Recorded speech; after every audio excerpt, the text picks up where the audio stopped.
32 जो केस हैं वो सारे केस या तो मर्डर के हैं या आर्म्स एक्ट के हैं या फिर लूट के। काफी वर्षों से फरार चल रहे थे।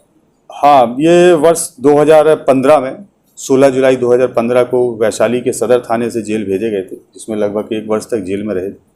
उसके बाद से लगातार फरार थे जब जमात पे लौट के आए, और उस दौरान इन्होंने 2017 से लेकर और अभी तक काफ़ी घटनाओं को अंजाम दिया है। और पिछले कई वर्षों में ये लगातार बिहार में जब से शराबबंदी हुई है तो मद्य निषेध से संबंधित जो कांड हैं उन कांडों में भी इनकी संलिप्तता कई बार प्रकाश में आती रही है। हम लोग उस आलोक में भी इनकी गिरफ्तारी पर काम कर रहे हैं। इन पर इनाम भी रखा गया था पुलिस को। हाँ, इन पर जो है पिछले वर्ष जिला पुलिस के द्वारा ही प्रस्ताव भेजा गया था, जिसमें 3 लाख रुपए का पुरस्कार मुख्यालय के स्तर बिहार STF की टीम, बगहा पुलिस की स्पेशल टीम और मुजफ्फरपुर पुलिस की टीम का एक ज्वाइंट ऑपरेशन था जो नेपाल रक्सौल बॉर्डर के पास पे हुआ है।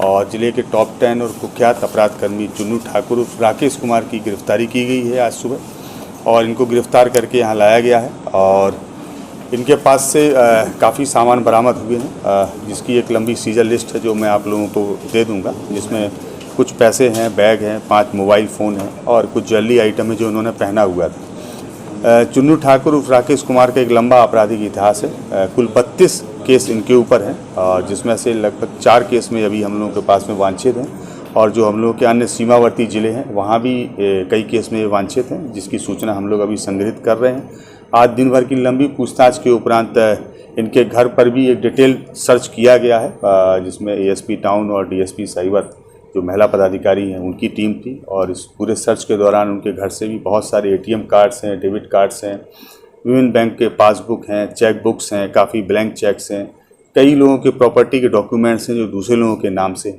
कई सारे बसेस के चालान हैं और कई सारे बसों का हिसाब है, जिससे प्रथम दृष्टया ऐसा लगता है कि वो शायद जो है लेवी या रंगदारी के रूप में पैसा रहा होगा।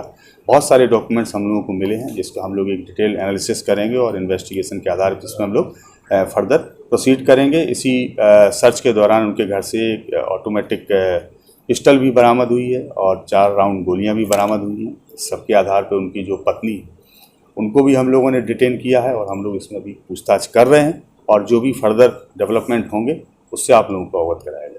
कितने मामले दर्ज हैं इनके? अभी तक कुल 32 मामले इनके ऊपर दर्ज हैं, और एक ये नेक्स्ट मामला जो वेपन मिला है उसके संदर्भ में एक अलग से केस दर्ज किया जाएगा। इन पर हत्या के केस कई है, कितने हैं? बहुत सारे केस दर्ज। कोई महत्वपूर्ण केस ऐसा है जो?